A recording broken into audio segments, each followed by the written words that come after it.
Hello everybody. Today is going to be a bit of a different video. It's not a vlog, it's just a good old-fashioned sit down and let's chat kind of video. I'm an expert at those by now if you don't know. And basically my birthday, the day I'm recording this, my birthday is on Friday and it is currently Sunday. And I'm turning 24. It's my golden birthday. If you guys are not familiar with that concept, it is when you turn the age of the day that you're born. So since I'm October 24th, I'm turning 24, which matters in the context of this video because I am doing 24 things I have learned at 24. Because I am just about to be 24, and I think especially in the last 5 years, life has just been insane. Straight up, life has just been so insane. And so I have a list of 24 things that I've learned, and I would like to share them with you if you would grant me the honor of listening to me yap. So let's get into it. So the first thing I have on this list is you are never too old. When I started doing aerial, back when I was still doing aerial, I learned very quickly that that's something that most people tend to get into when they're kids.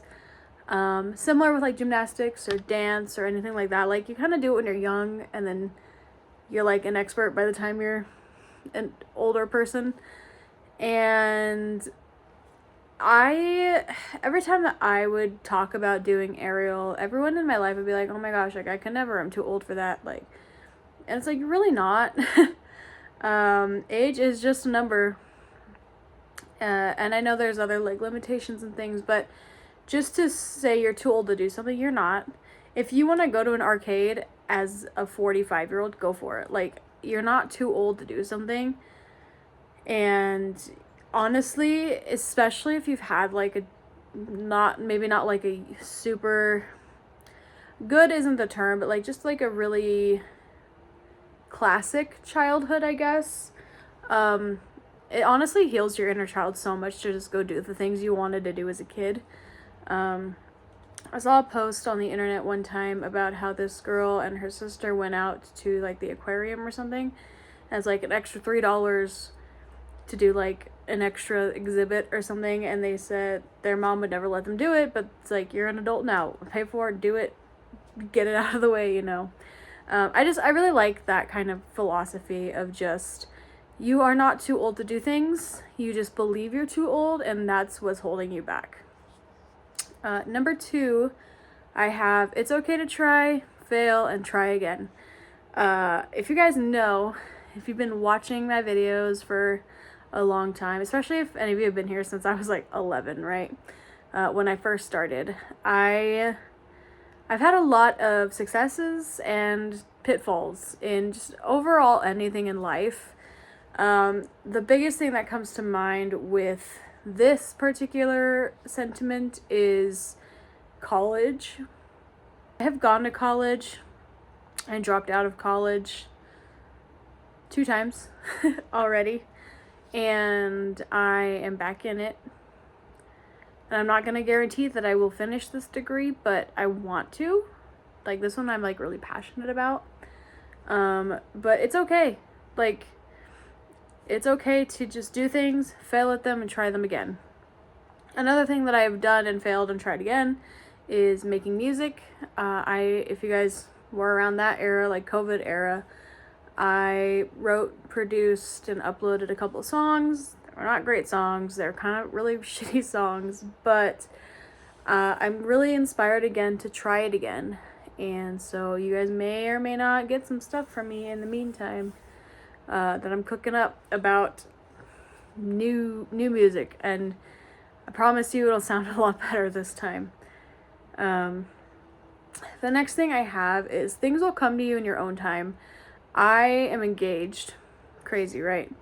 But I always felt like I would be so far behind growing up, just because until I was 19, I'd never had a boyfriend. I'd never been on a date. I'd never experienced that, those life lessons, I guess, as a young person. You know, I was out of high school and I had my first boyfriend, and my current relationship has been amazing and I love it.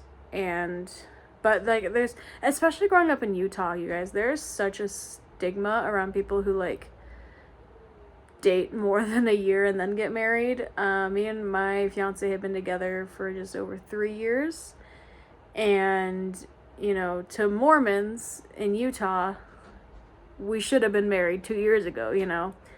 But it's okay. Like, everything will come to you in your own time. Don't try and compete with anyone else. Like, don't compare yourself to anyone else. Like, you are on your own life journey. And just because someone's on like step 3 and you're still on step 1, that doesn't mean that they're better than you or vice versa. It just means that you are on a different racetrack, if that makes sense. The next thing I have is living like a grandma is not boring. You might remember as a child when you had to go to bed early or take naps or whatever, and you're like, I don't want to. I want to stay up late. I want to do this and that and this and that. Really, it's not great to stay up that late. I struggle so hard to stay up late on like D&D nights now. I love going to bed at 9 p.m., falling asleep by 10 p.m., having a good night of sleep. I love it. As far as grandma hobbies, still not quite into the cooking game yet, but the gardening game has been strong, you know, and I sew for a living now, and, you know, I did crochet over the summer, and I like to read my books before bed, and life is just so much more peaceful, kind of like having that structure and that routine. I say living like a grandma because everyone says like, oh, I'm in my grandma era. I'm going to bed early. I'm doing this and that. And it's like, that's why it's phrased like that. But really just having a healthier lifestyle in general. Doing more things that are not technology dependent. But honestly, just like stepping away from the screens. Doing things that get you either outside or just in a different like process, you know what I mean? But yeah. The next thing I have is partying is fun occasionally, but not as a lifestyle. There was a good 2 years of my life, 18 and 19, I was going out every weekend. I was getting drunk, guys. Let's ignore the age I just said I was. I was just drinking and partying, and just, it felt like almost every weekend I was out doing something like that. And it was fun occasionally, but it got to a point where I was just so tired of it, you know? Like, I'm like, can we please go and do something fun that's not dependent on alcohol? It's just not for me. I'm boring, and I admit it, but I still like to get shit-faced on occasion, but I'm not somebody who's like, you know, every Friday night, Saturday night, I'm getting drunk, I'm partying, I'm doing this, I'm going to the club, it's not what I like anymore. Next thing I have is to recognize your privilege. I am somebody who tends to go down the rabbit hole of the world is against me, this is built against me, and I'm trying to be better about that, honestly, and I am recognizing my privilege. Like, you know, I at least have, that other people don't have probably, is family that cares about me, parents that still provide valuable life services to this day. Like, my mom always shares groceries with me if I can't afford them, or my dad always fixes my car so I don't have to take it to a mechanic to fix it. Like, just recognizing that I have that privilege has been so like eye-opening in my brain, or that I have a fiance who, you know, is able to provide a little bit more than some people's relationships are. And honestly, it's really helped turn my perspective around about the idea of struggle. It's not easy. Life is not easy.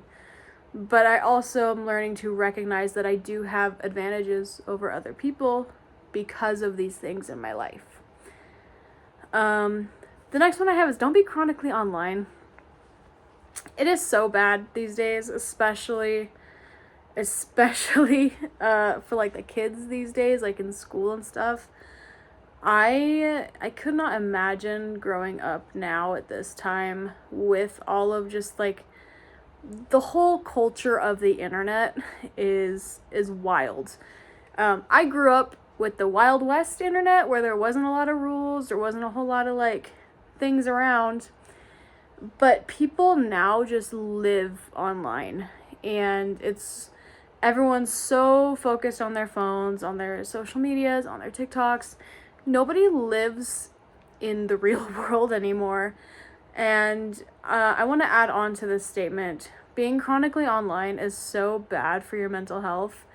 And I'm a really big fan of the idea that the human brain is not meant to have as much access to information as we have. You know, like you hear about all of the things going on in the world, all of like the bad things that you're just being constantly fed because that's what gets clicks and views. And so the algorithm like pushes those to you, and you're not supposed to absorb that information like as much as we do. Now, you do need to be aware of things going on, but you don't need to be so hyper aware that it like ruins your entire life, you know? Next thing I have is it's normal to change your style. If you guys have been following me since I was 11 on this channel, I was the most emo you could get. I had the thick eyeliner, I had the pitch black hair, I had all the Black Veil Brides t-shirts I could ever want. I got a little bit out of it, went right back into it, and I'm kind of like in the kind of cutesy cottagecore type vibe now, but I've also noticed that I am kind of just a blend of styles now. Like, I don't have a specific style. Which leads me to number 9, which is it is totally normal to combine your aesthetics, because I can roll up to work one day like the most emo bitch you've ever seen, and the next day I'm like wearing my cute little headscarf and, you know, like a skirt and dress and like a cardigan. It's normal to combine what aesthetics you want, you know? Like, you are not meant to have one solid aesthetic. I think part of living life in the real world is to have a mixture of different things that you enjoy. And this doesn't just go for style, although I did mainly think about this with style in mind, but even just like the decor in your house, or, you know, just how you have things set up, as far as like profiles and things. Like, you can combine aesthetics. It is not the end of the world. Next thing I have, number 10. We're on number 10, you guys. Ending friendships is natural and okay. This year specifically, I have gone above and beyond to to scrub my life clean of everything that makes me feel bad. And there are some friendships that I took the initiative and said, like, can't do this anymore. And then there's other friendships where, like, I felt us growing apart, and then they were just, like, gone from existence, you know? And I think that it is natural and okay to do that. I think when you lose friendships when you're younger, like in high school, you feel like it's the end of the world. But as an adult, it's kind of more of like a breath of relief. Like, oh my gosh, thank God. You know what I mean? So, I don't know. Personally, that's just how I've been feeling about that. Especially, again, this year I've gone through and I have made some tough choices, but ultimately I am happier for them. Number 11, you have to work for it. There are things in life. This one I had in mind, like a good relationship, you know, like you can't just get into a relationship with somebody and think it's all going to be rainbows and sunshine your entire span of your relationship. You have to put in the effort to make it the relationship that you want. Don't expect it to just like fall into place for you. This does also combine with just everything else, like in life, basically. Like, you have to work to get what you want. You can't just like rely on handouts. Handouts are great, and I've had a few, but you cannot rely on them. And I'm really like trying to change my perspective on that as well. Number 12, your diet will catch up with you. Your diet will catch up with you. I don't know if you guys know this, but I have been just struggling. Like, if you guys have been watching my vlogs this last year, you will know your girl is kind of like really into McDonald's and like other fast food places, right? I have noticed I took a pretty decent break from all fast food for like a month, because I had Burger King that like gave me food poisoning, and I just could not look at fast food the same. But even outside of that, like, just, I can tell when I've eaten like crap because I feel like crap. You don't notice as much when you're younger, but like when you're older, you're like, oh, I shouldn't have done that. Also, just like my physical appearance has changed a little bit, and I can tell.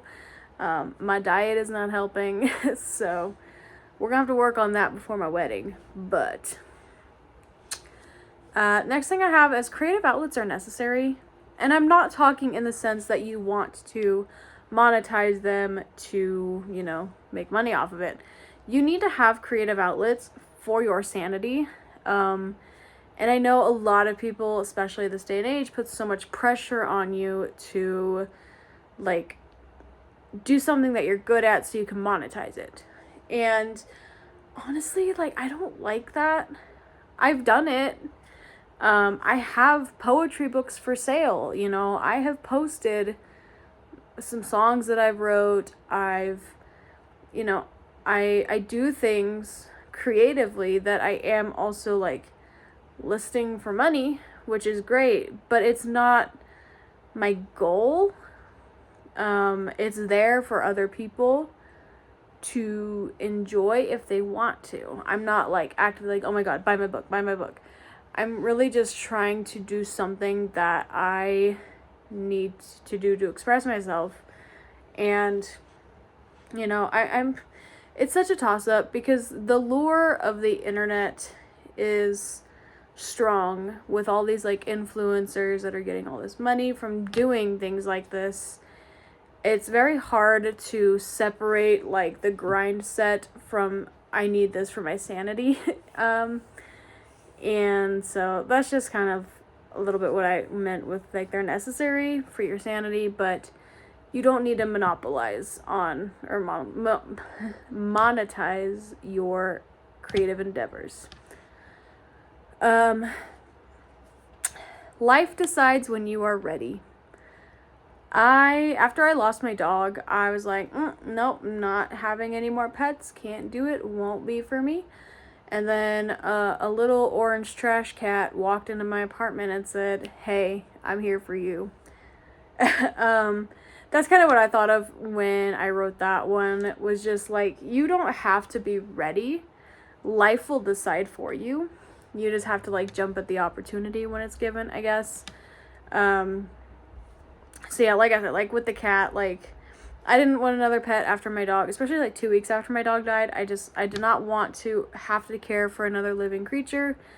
And then the universe decided, here's a cat, take care of it.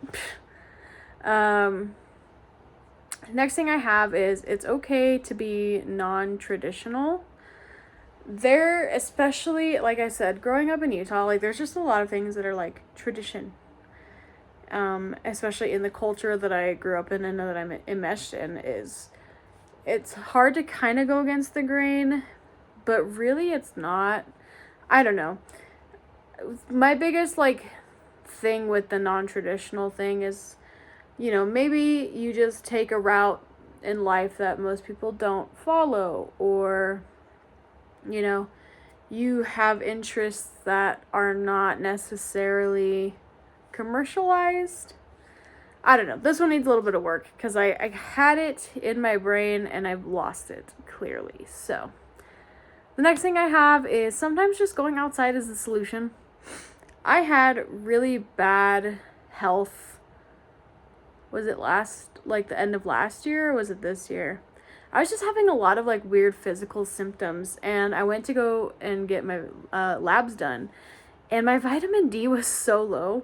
She's like, do you just like not go outside? I was like, I don't go outside, so gonna have to do that. My vitamin D was low because I didn't go outside, and I don't drink orange juice or like Sunny D, and I don't take vitamins. And so like she was very impressed that I wasn't worse off. But I have a supply of high strength vitamin D.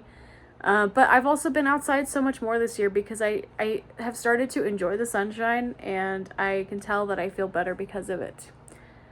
And hiking is so good for my mental health. Like that's why I've been like on a hiking spree, because I really enjoy going outside and just seeing nature, especially living in one of the more populated cities now. It's definitely just a literal breath of fresh air to get outside of all of the urban development and like all those things, just to go into the forest where we were all meant to be. Next thing I have is enjoy the little things. Yeah, you can have so many good events in your life and so many fun things to do, but at the end of the day, like some of my favorite things are like at the end of a day, cuddling with my cat every night, having like the perfect dinner, in the sense of like it came out great, or just being able to sit and watch a show or a video with my fiance at the end of the day. Like those are just like the little things in life that I appreciate so much, and they keep me so like grounded, if that makes sense. Like I don't know, or even just having like a little garden, just seeing things grow is just like enjoying the little things. Next thing I have is sometimes you won't get answers. Kind of goes back to the outgrowing your friendships sort of thing. But like I said, I had a friend this year who just like cut me off, and I knew we were kind of like on the outs, but it's not like I can just message her and be like, what happened?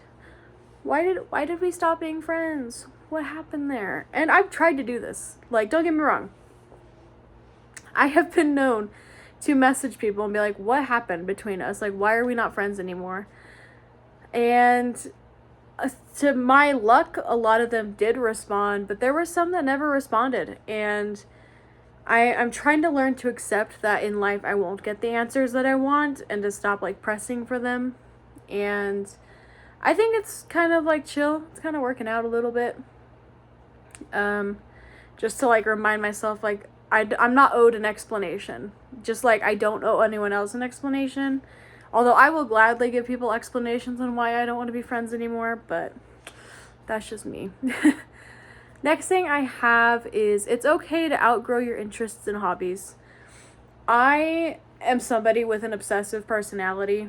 If I find something that brings me an ounce of joy, I am full diving headfirst into it, and then I burn out, and then I don't want to touch it again.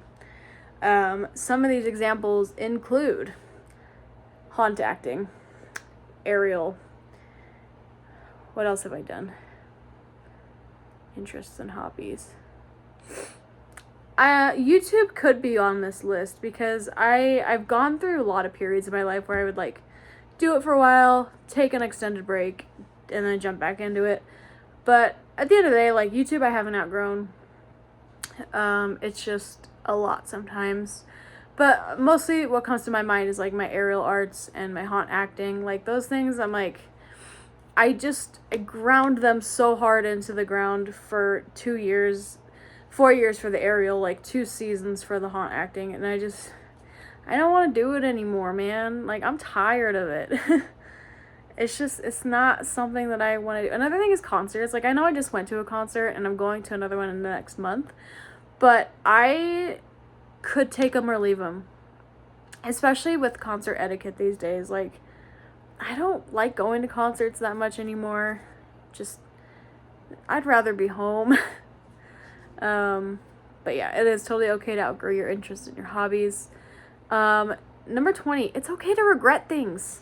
There are some things in my life that I absolutely regret doing or having or just anything of those lines. The biggest thing that comes to my mind is my tattoos. Like, when you're 18 with money and you have a cheap tattoo artist, you go and get whatever the hell you think of within a week.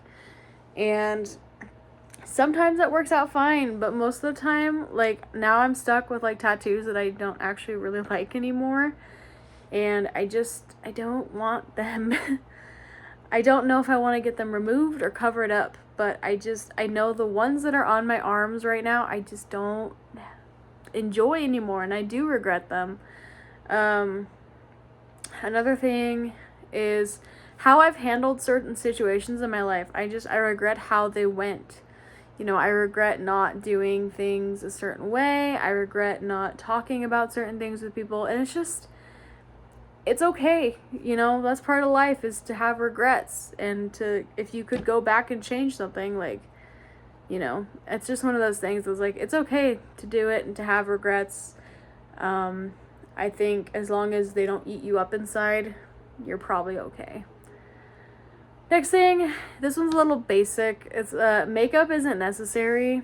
I don't know if you guys can tell in the last like 6 billion vlogs. I don't really wear makeup anymore. My hair looks weird right now. I don't really wear a ton of makeup. Oh my gosh, what is my hair doing? Hello. Okay. I don't really wear makeup anymore. It kind of just became a hassle, and honestly, I don't care for it. Sometimes I will wear it to make me feel pretty, but it's one of those things that especially now as I've grown to accept myself a little more, I don't feel it's as necessary as I once did. Back when I was still, a teenager and even a preteen, I was like, I have to wear makeup. I have to put makeup on. I look ugly without it, blah, blah. And now I'm an adult and I'm like, dude, first of all, you look real, and that's important. But also, like, you don't want to look like everyone else. You want to be unique in that sense. And I think makeup, while it can be a powerful tool, it is not something that I personally rely on as much anymore. Like I said, there's exceptions. I still wear makeup to concerts when I go. I'll still wear makeup sometimes when I go out on a date, sometimes not. I'll still wear makeup for like photo shoots when those happen. But for the most part, I'm okay, like, on my day-to-day life, like, just day in, day out, I don't wear makeup anymore. It's just not something I feel like I have to wear. So yeah. 22, we're almost there. Nothing is a waste of time if you enjoy doing it. Now, this one might be controversial to the parents in the audience, but if you have fun doing something, it is not a waste of time. If you want to spend 3 hours playing video games and you enjoy playing video games, you did not waste your 3 hours. You filled the time doing something you love. And time passes anyway, so, like, do what you want to do, man. I don't know.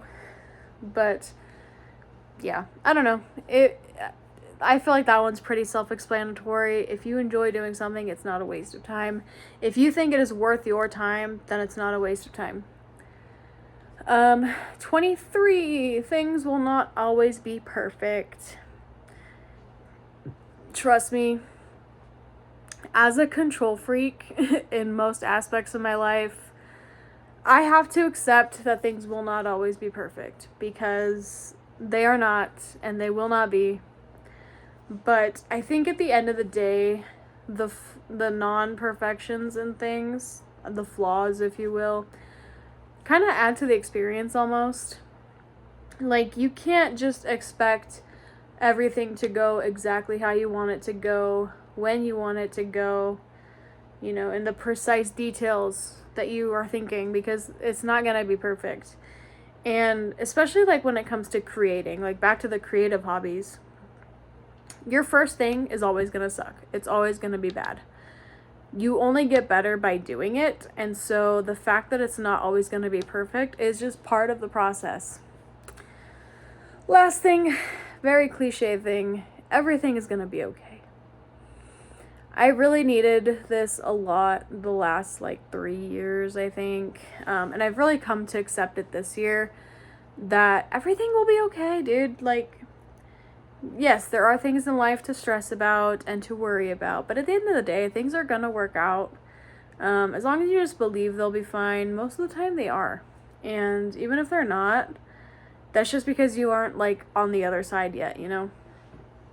I think, again, as cliche as it sounds, everything happens for a reason, and everything will be okay, and we're all just on a floating rock with like anywhere between 60 and 100 years on this earth. So why stress? I don't know. Thank you guys so much for watching. I hope you enjoyed, and let me know if you guys like more of like these sit down talky videos, if you want me to do more vlogs. Like, I don't know, just let me know what floats your boat. I'll be here regardless. So thank you. Bye.